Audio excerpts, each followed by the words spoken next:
Long ago, humans lived freely in the vast lands of Ilarion. They sang their songs, built their cities, and looked up at the stars with hope. But everything changed when the elves came. With their powerful magic and long lives, they took control. Humans were pushed down, their voices silenced. They were forced to work, to serve, and to forget who they once were. Kel never knew a world without chains. He was born in the elven city of Erelaith, where humans lived as servants. He spent his early years cleaning stone floors, carrying water, and bowing his head. The elves looked at him like he was dirt. Some called him pet, others didn't even use a name. But Cale remembered the stories. His mother used to whisper them when the nights were quiet. Stories of human kings, of forests where laughter echoed, of skies where dragons flew beside human warriors. He held on to those stories like treasure. One day, everything changed. Cale was sent to clean the High Chamber, an area guarded by elves in golden armor. No human was ever allowed there alone. But that day, a storm hit the city. Thunder cracked the sky, and everyone rushed for cover. Cale was left behind. In the chamber stood a large pedestal, glowing faintly. On it rested something strange, an object made of stone and fire, shaped like a broken crown. Cale felt something move inside him. It was like the stories had woken up. He touched the artifact. Pain shot through his arm, but he didn't let go. Flames danced around him, yet he didn't burn. His heart beat louder, stronger. Then the whispers began, words from a time before even the elves. The artifact had chosen him. Before the guards could return, Cale fled. He ran through the halls, across bridges, and into the deep frostwood forest that surrounded the city. But he wasn't alone. Lady Alira, an elven noblewoman, had seen him. She chased after him with sword in hand, her silver hair flying like a banner. She was proud, skilled, and furious. She caught up to him in the woods, but Cale had changed. The artifact gave him speed and strength. Their fight was short. Cale didn't kill her. Instead, he tied her hands and took her with him. "I'm not your enemy," he told her. "You stole from my people," she said coldly. "Maybe it was ours first." Now, hunted by elves and distrusted by humans, Cale ran through a world that had always hated him. But he held something no one had expected, a burning hope. He didn't want war. He didn't want revenge. He wanted something bigger. He wanted to change everything. And somehow, in the silence between their arguments, even Alira began to wonder, what if he could? The forest was deep and cold, filled with the quiet sounds of nature. Wind moving through leaves, water dripping from old trees, and birds calling in the distance. Cale moved quickly, his feet stepping carefully on the frozen ground. Behind him, Lady Alira walked silently, her hands tied but her eyes sharp. She did not cry or beg.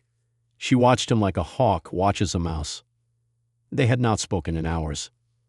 The artifact, wrapped in cloth and hidden in Cale's pack, grew warmer each day. It had not stopped whispering since he touched it. The voice was not loud, but it spoke in an old tongue that Cale somehow understood.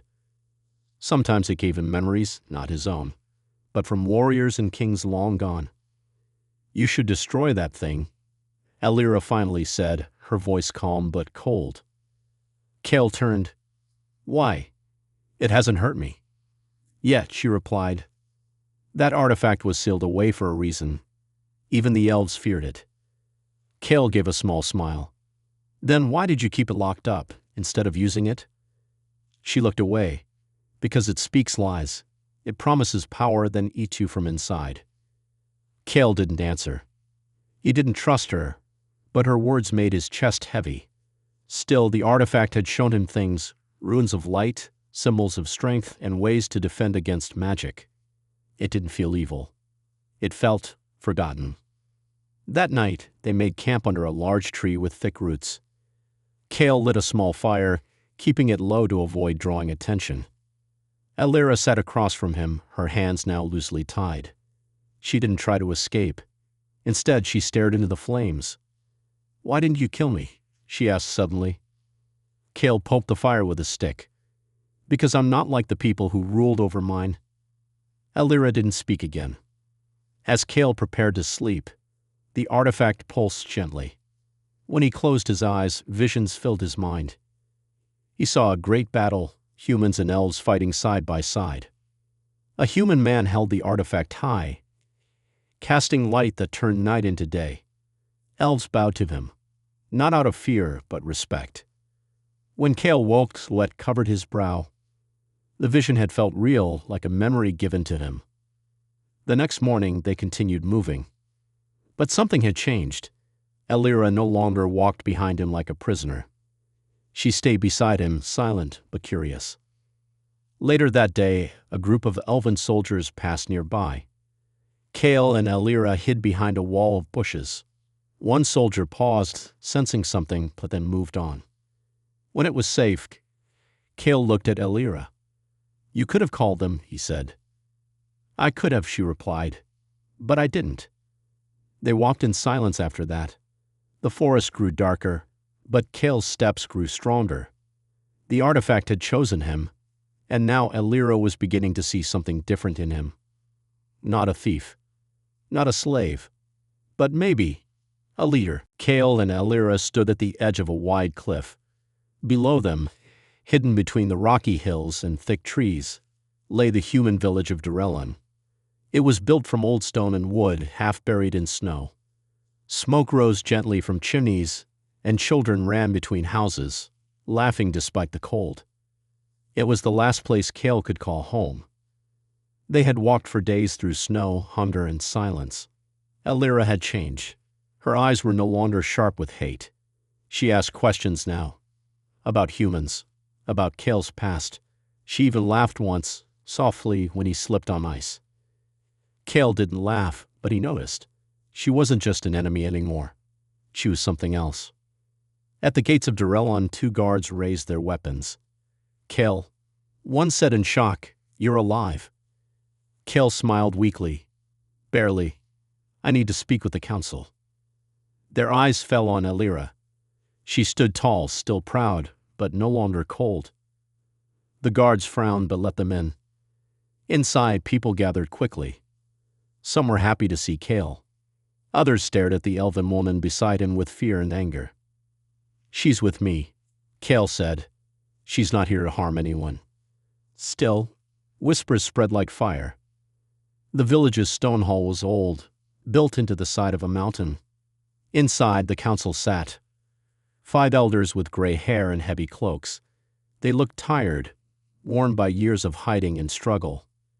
Kale placed the artifact on the table. Gasps filled the room. "Is that?" Elder Brian leaned forward. "The flame that remembers?" "Yes," Kale said. "And it chose me." Another elder, a woman named Mara, shook her head. "That relic is dangerous. It speaks, it tricks. We buried it for a reason." Kale stood tall. "I didn't ask for this, but I can't ignore it. The elves fear it, and they fear what I've become. We have a chance to change everything." The room fell silent. Then Elder Tom said, "And what do you plan to do?" "March to their gates and demand a crown." "I don't want a crown," Kale replied. "I want peace. But peace will never come if we keep hiding. We need to show them that we are not weak, that we remember who we were." Mara looked at Elira. "And her? Will you use an elven woman as a tool?" Kale glanced at Elira. She looked back at him, then stepped forward. "I came here as a prisoner," she said. "But I stayed because I saw truth. Your people live with pride, even with nothing. My people live in fear, fear of change, fear of humans rising again. Maybe Kale is right. Maybe this is the beginning of something new." The room stayed quiet for a long moment. Outside, snow began to fall. Inside, something began to rise. Not just hope, but belief. Kale had returned. And this time, he was not alone. The moon rose high over the shining towers of Erelaith, the elven capital. Silver lanterns floated through the air like tiny stars, lighting the grand streets. The annual moonrise feast had begun. Elves dressed in their finest robes, wearing masks of gold, feathers, and crystal. Music played from harps and flutes, and long tables were filled with fruit, bread and glowing wine. But not all eyes sparkled with joy. Deep within the palace, behind the marble walls, the elven high lords whispered of danger. "The human has returned," one lord said. "He carries the flame that remembers," another added, "and he's not alone." In secret, Kale walked among them. Wearing a dark cloak and a simple silver mask, he slipped through the crowd with silent steps. Every movement was planned, every breath calm. At his side was Elira, also masked, her hand lightly touching his arm. To the guests, they looked like nobles, perhaps even lovers. But beneath their masks were watchful eyes and heavy hearts. "Are you sure about this?" Elira whispered. Kale nodded. "I need to see them. I need to know the truth for myself." She led him through the garden maze, filled with moonflowers and glowing trees. At its center stood a great hall, the Mirror Court, where the high lords and ladies gathered. Inside, laughter echoed, but the air was sharp with tension. Kale stepped inside. The music slowed, faces turned. At the far end stood Prince Thalion, tall and proud, with silver armor and a long emerald cloak. His eyes locked on Kale. Though he couldn't see his face, he seemed to sense something. Elira walked forward first. She bowed slightly. "Your Highness." "Elira," Thalion said smoothly. "We thought you were taken by the humans." "I returned," she replied, "with something to show you." Before she could speak more, a sudden crash echoed through the hall. One of the guards had found Kale's weapon hidden under a table. The spell of peace shattered. "Seize them," Thalion shouted. Kale grabbed Elira's hand. "Run." They fled through the side doors, past dancers and startled nobles. Guards chased them, swords drawn. Magic lit the halls as Kale deflected spells with a shield of flame, powered by the artifact. They made it to the balcony. Below, the river flowed, dark and fast. "We have to jump," Kale said. Elira looked at him, breathing hard. "You're mad." "Maybe," he said with a grin. "But I'm not dead yet." They jumped. The water was ice cold. They hit it hard, then sank, before rising together with gasping breaths. Behind them, lanterns filled the night sky, and horns sounded through the city. The elves now knew the human was alive, and he had come into their heart. Kale held the artifact close beneath his cloak. It pulsed like a beating heart. "This isn't just a fight anymore," he whispered. "It's a message." The mountain winds howled as Kale and Elira climbed higher through the snowy paths of Mirror Edge, a place known for its silence and shadows. The trees here were old and twisted, and the rocks were sharp like broken teeth. Few dared to travel these paths, but Kale had no choice. The elves were hunting him now with greater force, and he needed time to understand the power he carried. They found shelter in a ruined watchtower made of black stone. It leaned to one side, but its walls still held.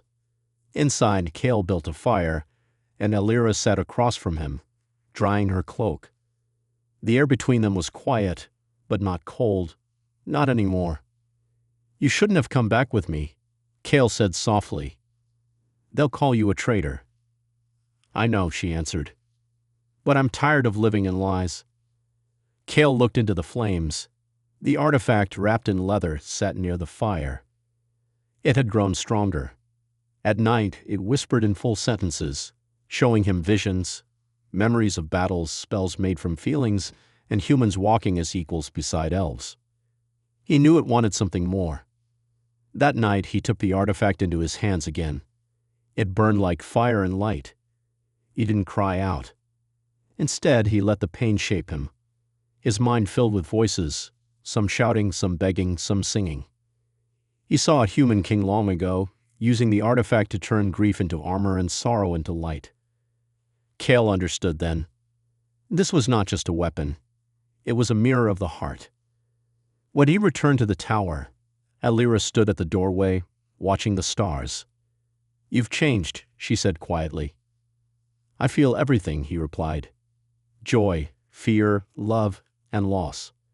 She looked at him, and for a moment, neither of them spoke.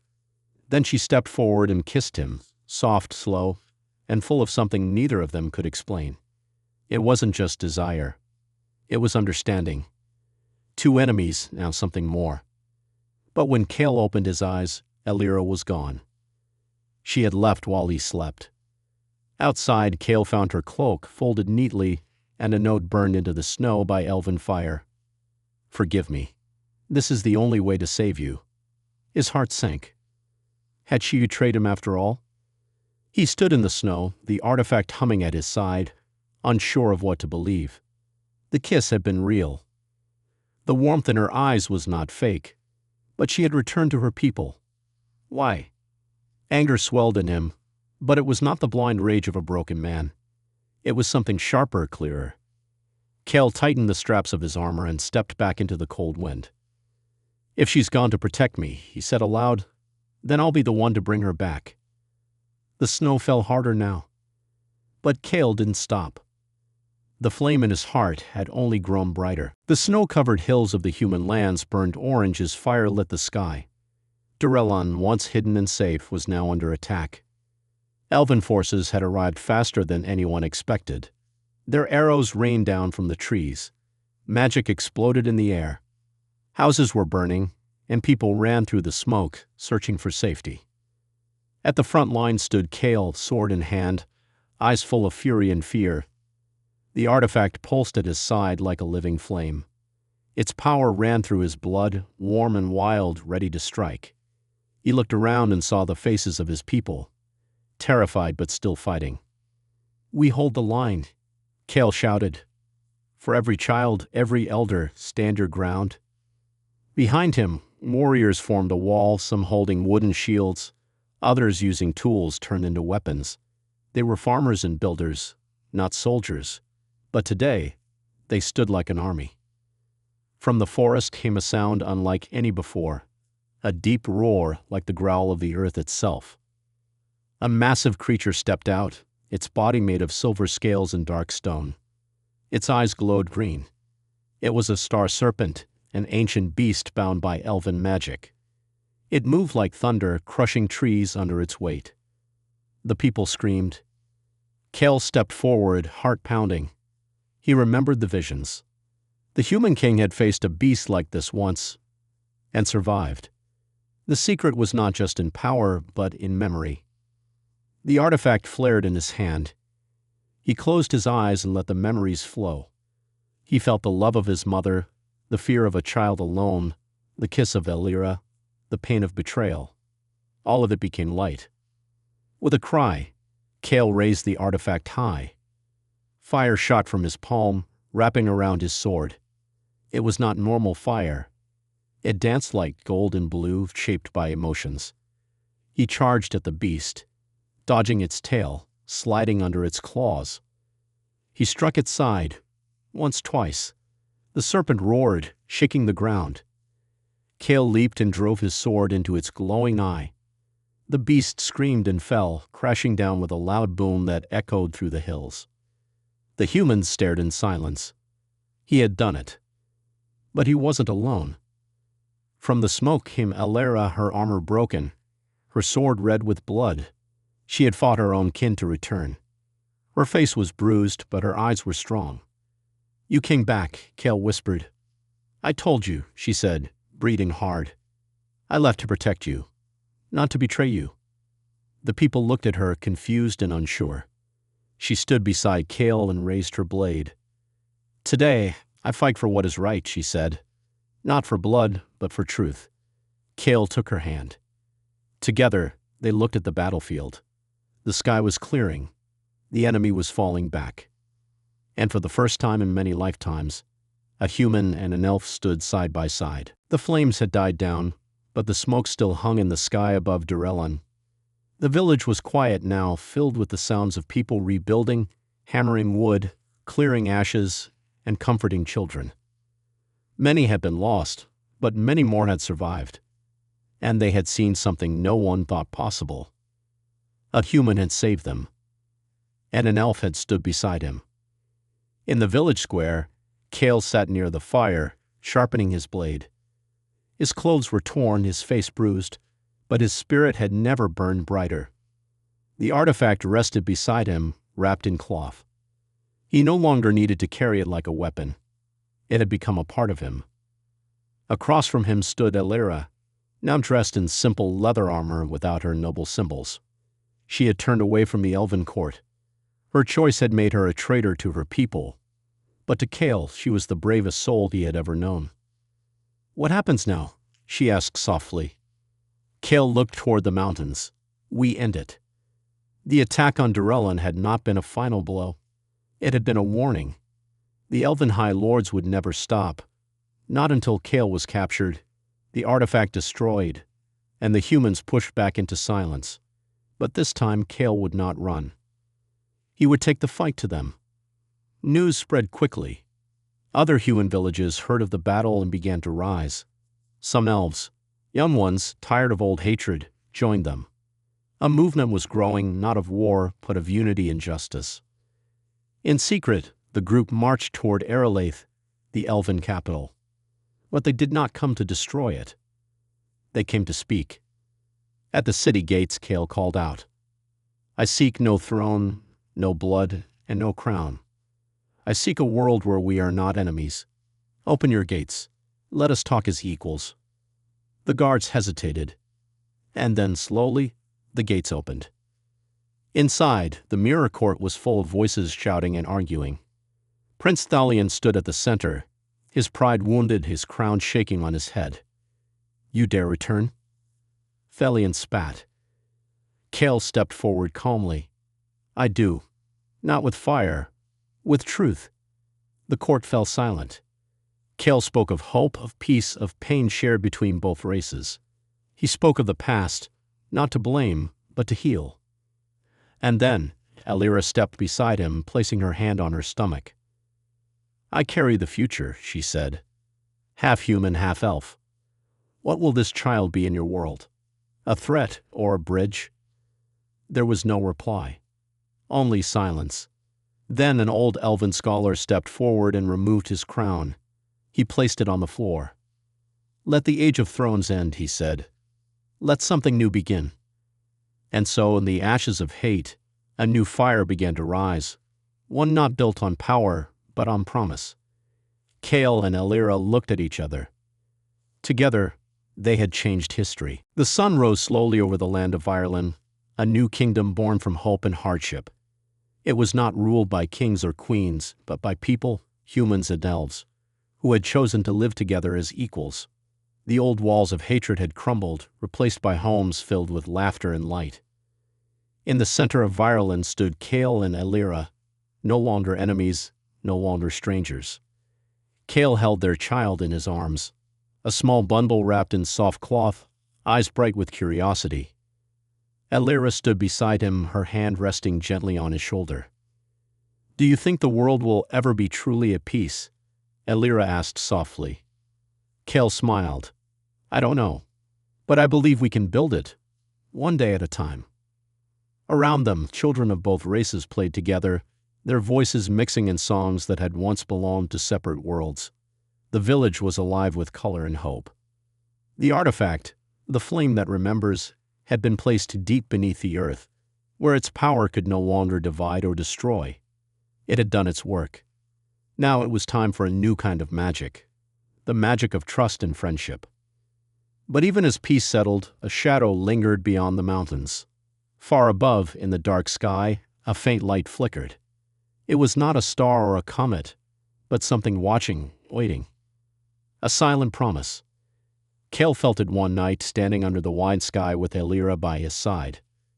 "The journey is never truly over," he said. "But together, we can face whatever comes." Elira nodded. "For our child, for everyone." They stood hand in hand, looking up at the stars. Because the future was uncertain. Because hope was a flame that never died. And because sometimes the greatest battles are fought not with swords or magic, but with love.